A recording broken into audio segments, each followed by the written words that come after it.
In Phase 2 of this dossier, we decoded the interspecies barter system. We proved that crows understand fiat currency. They know that humans will trade high-fat calories for shiny metal. But dealing with humans is highly inefficient. Humans have to sleep. Humans go to work.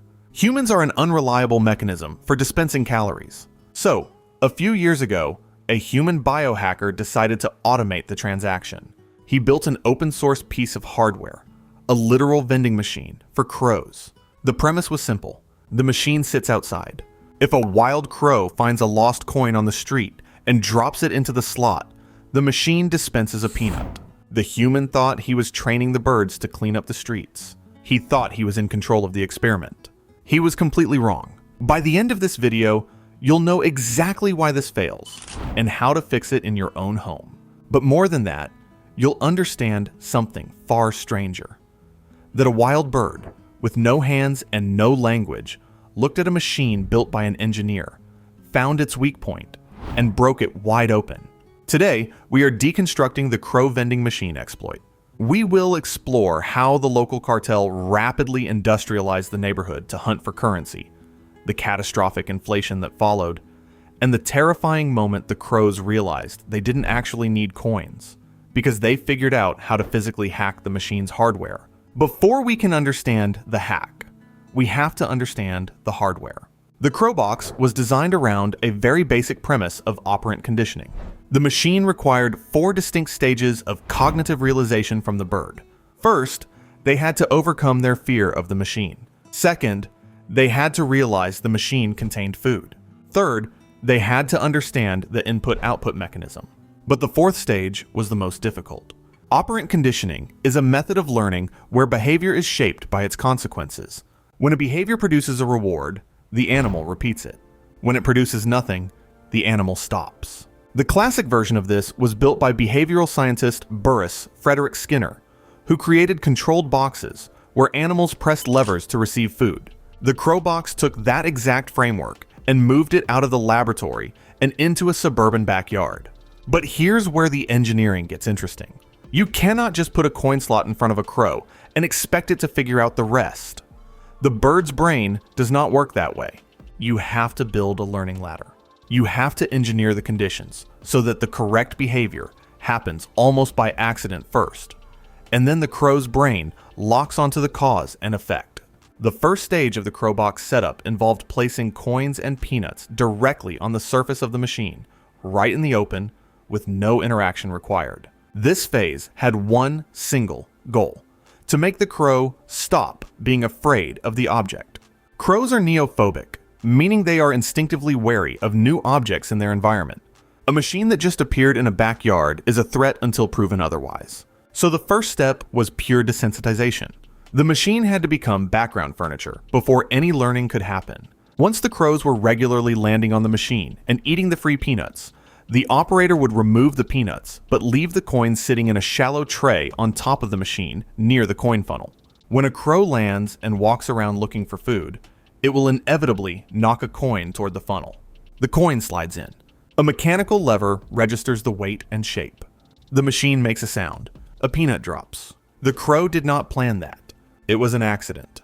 But its brain, which is wired for pattern recognition at a level that neuroscientists consider extraordinary for a non-primate, immediately flags the sequence. Object hits slot. Sound happens. Food appears. That 3-step sequence gets stored hard. The next phase removes the coins from the surface entirely. Now the crow has to bring a coin to the machine on its own. This is the leap from passive accident to active intention. The bird has to retrieve an object from the environment, carry it to a specific location, and insert it into a specific slot. Each of those sub-actions requires spatial memory, object permanence, and goal-directed movement. These are cognitive abilities that scientists spent decades assuming only humans and great apes possessed in full. When a crow finally walks up to a Crowbox holding a coin in its beak and deliberately drops it into the funnel to trigger the food release, it has passed a problem-solving test that many researchers would classify as tool-mediated behavior. The coin is not just a coin anymore. It is a key. The crow knows that. It remembers where it found that key, and it knows exactly what door it opens. The 4th stage which the Crowbox designer identified as the hardest, was getting the crows to generalize this behavior. That means understanding that any coin, not just a specific one they encountered before, will work. This requires abstract understanding of the category of objects that satisfy the machine's requirements. And as we are about to see, the crows did not stop at that abstraction. They blew past it entirely. The crows made the connection. They understood the currency exchange. But they didn't just use the machine occasionally. They scaled the operation. Once the alpha crows understood the machine, the knowledge spread through the localized tech hub. The vending machine became the absolute center of the cartel's economy. But a vending machine is useless if you don't have cash. The crows initiated a massive, systematic sweep of the neighborhood. They scoured gutters, sidewalks, stadium bleachers, and parking lots. They weren't foraging for food anymore. They were mining for currency. They industrialized the human environment. To understand why this shift happened so fast and so completely, you have to understand a principle that wildlife biologists call optimal foraging theory. This is the idea that animals, when given choices about how to spend their energy, will naturally gravitate toward the option that produces the greatest caloric return for the least caloric cost. It sounds simple, but when you map it onto crow behavior near a vending machine, the outcome is startling. A crow in a typical suburban environment spends large portions of its day digging through soil for beetle larvae, scanning pavement for scraps, or attempting to crack open hard-shelled food by dropping it from height. These are real strategies with real energy costs. Flying takes fuel. Digging takes time. Cracking a walnut shell by dropping it on a road and then racing a passing car to recover the contents before it gets crushed is a legitimate, documented crow behavior, and it is exhausting work for an uncertain payoff. Now place that crow next to a crow box and give it one successful coin-to-peanut transaction. The caloric math changes instantly. A single coin found in a gutter and deposited into the machine produces a peanut that is dense in fat and protein and requires zero preparation time. No digging, no cracking, no competing with traffic. The return on that single action dwarfs almost every other foraging strategy available to a suburban crow. Once that comparison registers in the crow's brain, traditional foraging behavior drops in priority. The bird begins allocating more of its daily movement budget toward coin searching activity. And because crows are highly social and observational learners, that shift does not stay contained to one individual. Crow flocks operate with a degree of information sharing that researchers have described as cultural transmission. When one bird in a group learns a new food acquisition technique, other members of the group observe it and replicate it, often within days. The crow box essentially became a viral behavior. One alpha demonstrates the coin drop. Others watch. Others practice. Within a short period, the flock reorganizes its entire daily foraging pattern around a new primary objective: locate coins, deliver coins, collect peanuts. What emerges at scale looks less like a group of animals foraging and more like a distributed labor force with a single economic goal. Individual crows take on specific spatial zones to sweep. The flock, over time, develops a mental map of where coins are most likely to accumulate in the neighborhood. High foot traffic areas around shops, parking lots where people drop change getting out of cars, bleacher areas at sports fields where coins fall through the gaps. All of these become priority zones in the flock's collective search grid. The birds are not randomly wandering anymore. They are conducting a systematic, coverage-based sweep of the suburban environment, optimizing their search routes the same way a logistics company optimizes delivery routes to reduce wasted mileage. They are prioritizing locations with the highest historical yield of coins, updating that data set in real time as the supply in each location changes, and adjusting accordingly. This is optimal foraging theory, executing at a collective, neighborhood-wide scale. The individual crow asking itself, "Where is the easiest calorie right now?" is also, without knowing it, participating in a distributed search network that maps an entire human environment for artificial currency. And the machine kept dispensing. As long as the coins kept coming, the system worked. The cartel was efficient. The cartel was rich. The neighborhood was being cleaned of loose change with a precision no human street cleaning operation could match. But there is a hard ceiling on this model. A suburban neighborhood contains a finite quantity of loose change. Coins do not reproduce. They accumulate slowly, dropped from pockets and purses, one at a time, over months and years. The crows, by industrializing the sweep, were drawing down that supply at a rate far exceeding its natural replenishment. The operation was flawless. The cartel was rich, but there is a finite amount of loose change on a suburban street. Eventually, the neighborhood ran out of money. The currency dried up, but the crows knew the machine was still full of food. If a human vending machine stops accepting your dollar bill, you walk away. You accept defeat. The crows did not accept defeat. They began to aggressively test the hardware.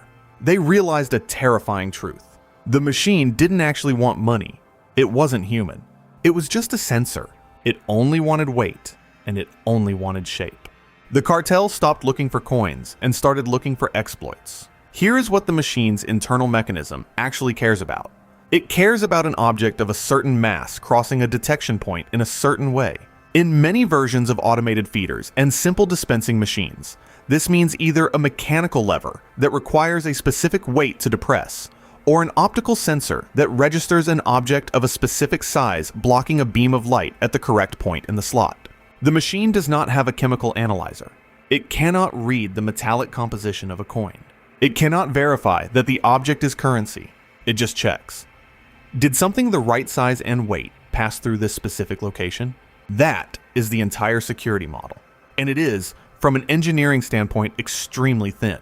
The crows appear to figure this out through what is best described as empirical testing. They try different objects. They carry small rocks. They carry pieces of bark. They carry broken bits of plastic. They try fragments of garbage that happen to be lying near the machine. Most objects fail. The lever doesn't depress far enough. The sensor doesn't register. No peanut. The crow moves on and tries something else. But some objects succeed. A flat pebble of the right diameter and thickness drops into the slot and trips the mechanism perfectly. The machine makes it sound. The peanut drops. The crow has just discovered counterfeit currency. This is not accidental. Researchers who study Corvid problem solving have documented this kind of systematic object testing behavior in multiple controlled settings. Crows and ravens will attempt multiple solutions to a mechanical puzzle in sequence, ruling out failures and repeating successes, which is the basic structure of experimental reasoning. They are running a hardware test. They are trying different inputs until one produces the target output. They are behaving like engineers debugging a faulty circuit. What makes this genuinely extraordinary is the abstraction involved. The crow originally learned that coins trigger food. It then had to unlearn the idea that coins specifically are the trigger and replace that with a deeper understanding. Objects with a certain physical profile trigger food. Moving from a specific learned object to a generalized physical category requires cognitive flexibility that scientists have spent decades arguing is unique to humans. The crows are doing it in a suburban backyard to hack a wooden box for peanuts. The twigs and pebbles the crows select are not random. Birds documented exploiting automated feeders in this way show selection behavior, meaning they pick up and discard multiple objects before choosing the one they carry to the machine. They are, in some functional sense, eyeballing the object and comparing it to an internal model of what has worked before. They are quality checking their counterfeit before attempting the transaction. The machine has been broken, not with tools, not with code, with rocks and sticks, and a brain that refused to accept the rules of the experiment. The human inventor tried to train the birds to clean up the streets. Instead, he taught them how to counterfeit money. The moment the cartel realized they could use twigs and pebbles to trick the sensor, they essentially gained the ability to print infinite fiat currency. They didn't have to search the neighborhood anymore. They just picked up debris from the ground right next to the machine. They drained the machine of its entire caloric payload in hours. The human didn't automate altruism. He created an exploitable loop. And the apex biological hackers of the suburbs found the backdoor, broke the economy, and bankrupted the machine. Now step back and look at this from a systems engineering perspective. Because the failure here is not the bird's fault. It is a design failure. And it is a failure that engineers who work with animal behavior, agricultural automation, and even human-facing vending technology keep making over and over again, because there is one assumption baked into every version of this design that turns out to be catastrophically wrong. The assumption is that the animals will follow the rules of the experiment. When a vending machine is designed for humans, engineers build in layers of verification. Currency validators use magnetic field detection, ultraviolet light scanners, and multi-point size comparison arrays, because engineers know from experience that humans will attempt to pass in slugs, foreign coins, and paper cutouts to cheat the machine. The security model is built with adversarial users in mind. The Crowbox and machines like it were not built that way.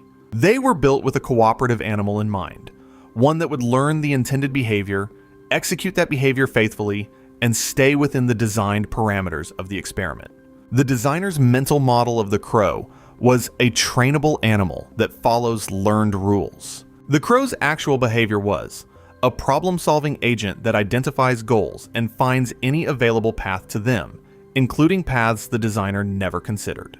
Corvid adaptability has been documented repeatedly across controlled research settings. Crows and their relatives consistently outperform other bird species on multi-step mechanical problem-solving tasks. In one widely cited set of experiments, New Caledonian crows demonstrated the ability to use a short tool to retrieve a longer tool, and then use that longer tool to reach food, a three-step sequential reasoning chain that requires holding a future goal in mind while executing intermediate steps. That class of problem-solving ability, applied to the Crowbox, produces exactly what happened: a bird that learns the reward target, identifies the mechanical bottleneck, and then searches its environment for any object that clears that bottleneck. The path of least resistance for a crow is not the path the designer assumed it would take. The crow finds the actual shortest path to the caloric reward, which may involve the intended behavior for a while, until a shorter path becomes visible. Once the shorter path is visible, the crow takes it, every time. This is the core system's failure, not the sensor, not the wood, not the coin slot geometry. The failure is the assumption that a highly intelligent, adaptable, calorie-motivated animal will accept artificial constraints on how it achieves its objective. It will not. Given enough exposure to a mechanical system, it will probe every variable until it finds the exploit. And when it finds it, it will use it to maximum effect immediately. The result is a machine that goes from functioning reward dispenser to empty box in a fraction of the time the designer planned for. The crows do not ration. They do not self-regulate. The moment the hack works, they execute it at full capacity until the resource is gone. Human engineers who design systems for environments that include highly intelligent animals, whether that means bird-resistant agricultural technology, wildlife camera traps, or behavioral research apparatus, consistently underestimate how fast these animals iterate on new information. What looks like a secure mechanical setup in a lab test becomes an open door the moment a motivated Corvid has unsupervised access to it and a clear caloric incentive to find its limits. The Crowbox experiment was genuinely creative. The behavioral science behind it was sound. The operant conditioning stages were well designed, but the security model assumed a pupil that would stay a pupil. The crows graduated. They went from student to reverse engineer, and the machine was not built to handle that transition. What would a crow-proof version of this machine look like? It would need a multivariable verification system. Something that checks not just weight and shape, but also, for example, requires a two-step insertion sequence that debris cannot accidentally complete. It would need a mechanism complex enough that solving it requires the specific trained behavior and cannot be replicated by randomly shaped environmental objects. It would need, in short, to be built the way human vending security is built, with the assumption that the user will attempt to break it, because the crows will, they always do. Every automated system placed in an environment where Corvids have sufficient motivation and time becomes, eventually, a problem they are working to solve on their own terms. The machine ran dry. The neighborhood's coin supply was gone. The debris supply was not. The peanut supply was. The loop closed the only way it could. Total system depletion. The human didn't lose because he had a bad idea. He lost because he underestimated who he was building for. The vending machine exploit proves that a localized cartel can monopolize an entire suburban economy. They control the airspace, they hoard the wealth, and they hack the infrastructure. But wealth attracts attention. When a cartel becomes too rich, the neighboring syndicates take notice, and they do not ask for a share. They come to take it. When a rival flock invades a suburb, it is not a random, chaotic brawl of wild animals. It is a highly calculated, tactical military operation. They execute pincer movements. They secure aerial superiority. And they specifically target the alpha bosses to break the cartel's morale. To see exactly how these syndicates go to war over your backyard and the brutal logistics of avian combat, click the video on your screen right now. The invasion has begun. I'll see you in there.